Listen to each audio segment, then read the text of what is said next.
Welcome to MLab. This year we've got a mix of the old and the new, the local and the global. I'm Rosie Baker, I'm the editor of Ad News Magazine, and we're here on day 3 of MLab to take a bit of a closer look at what UTS is doing with its robotics and what Instagram's doing on the visual side of things. I thought the robotics were amazing. This one, you can put it in any environment or give it any object. It does its scanning, it finds out what it needs to do, and then it plans the task. The fitness work, the work that the researchers are doing here was absolutely fantastic. The future is mobile and personalized to engage people and maybe nudge them a bit. The best thing I saw was absolutely the UTS data room with the 3D technology.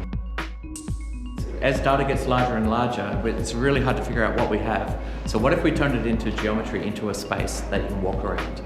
We've got masses of data as an automotive company. Obviously, we've got data on customers, data on products and what have you.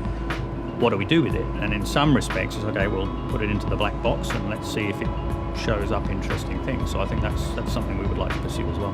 That was really giving us a new perspective on how to use it. I thought it was fantastic. The idea is that you can run this software in your office, set up the parallel coordinates, and then bring it in here and let's have a meeting. Let's explore the data set. On the flip side of it, we always talk about marketing being part science, part art. We're really starting to play in that kind of magazine extension, escapism space. The 3 principles that work for great advertising still work for great ads on Instagram. Being on brand, concept-driven, and being well-crafted. Essentially, clothing, we need to inspire people to wear our style. So using a visual medium like Instagram is much more accessible than like television and much more personal. Nike, they have many accounts, but they always still hark back to the athlete and everyone. I always ask brands, what one thing do you want to be famous for? And what that really means is, what is your brand purpose? I love the message about dazzling the customer instead of demanding their attention. My favourite thing really is the branding. It's very, very sort of subtle, but it's authentic.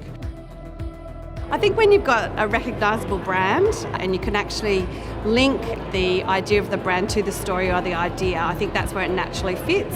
And there is that really fine balance between overt branding and subtlety, and actually which drives more of the engagement that we're looking for.